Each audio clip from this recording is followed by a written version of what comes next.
आम्ही आज श्री साईबाबा संस्थानचे कार्यकारी अधिकारी श्री गाडीलकर साहेब यांना साईबाबा संस्थांनी गोशाळा चालू करावी याचं निवेदन दिलेलं आहे। या प्रसंगी प्रवीण पटेल, कमलाकर खोते, अजित पारक, घनश्याम दोड्या आम्ही ट्रस्टी मंडळीने त्यांना निवेदन दिलेलं आहे। संस्थांनी गोशाळा चालू केल्यास येणाऱ्या गायीपासून शेणापासून गवऱ्या संस्थांना स्वतःचं उत्पादन होईल। गॅस हे ते संस्थान स्वतःचा स्वयंभू होईल। कुठलीही अडचण संस्थांना भोजनालयाला नाश्ता पाकिटला येणार नाही। यासाठी सेवा संस्थांनी लवकरात लवकर गोशाळा चालू करावी आणि आमची जी साईश्याम गोशाळा आहे त्याच्यातले आम्ही 50 गायी आमच्या ज्या देशी गायी आहे त्या साईबाबा संस्थांना ताबडतोब देऊ की जेणेकरून संस्थांचं स्वतःचं गोमूत्र असेल, गवऱ्या असतील, दूध असेल, स्वतःचं तूप असेल, हे सगळं उत्पादन संस्थान स्वतः चालू करू शकेल। यासाठी गाडीलकर साहेबांना आम्ही निवेदन दिलेलं आहे आणि त्यांनी सकारात्मक त्यांना प्रतिसाद दिला किंवा आम्ही 1-2 महिन्यात गोशाळा चालू करतो म्हणून। धन्यवाद। ओम साईराम। सद्गुरू साईनाथांच्या संपूर्ण जीवनामध्ये बाबा ज्या वेळेस भिक्षा मागून आणत त्यावेळेस ते मुक्या प्राण्यांना अगोदर भरवत, गरजवंतांना देत आणि मग त्यानंतरच प्रसाद ग्रहण करत।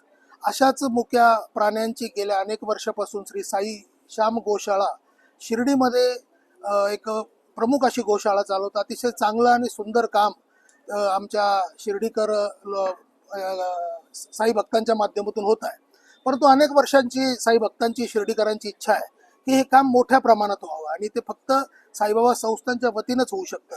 कारण आपण जाणतोच की जगभरातून असंख्य साई भक्त शिर्डीत येतात, अनेक विषयात ते आर्थिक मदत देखील करतात, दान करतात। जर साईबाबा संस्थांनी हा गोशाळेचा जर विचार घेऊन जर साई संस्थांमार्फत एखादी गोशाळा सुरू केली तर मोठ्या प्रमाणात पशुधन वाचलं जाईल।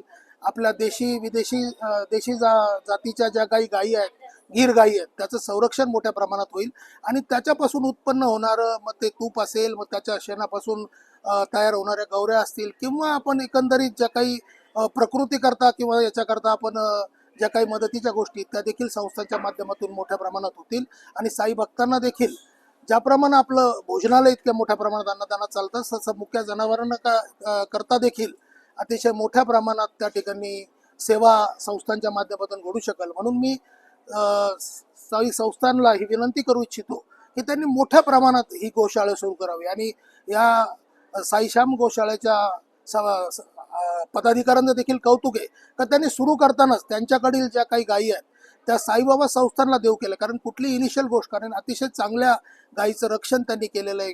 त्याच्यात गीर गायी आहेत, देशी गायी आहेत आणि अतिशय चांगल्या प्रकारचं जे पशुसाधन जे आहे तर ते साईबाबा संस्थानला दिलं जाईल। तर माझी अशी विनंती की साईबाबा संस्थान या प्रस्तावाचा लवकरात लवकर चांगला विचार करावा आणि एक मोठी भव्य अशी गोशाळा शिर्डी व्हावी अशी शिर्डीकरांची तर्फे विनंती। ओम साईराम।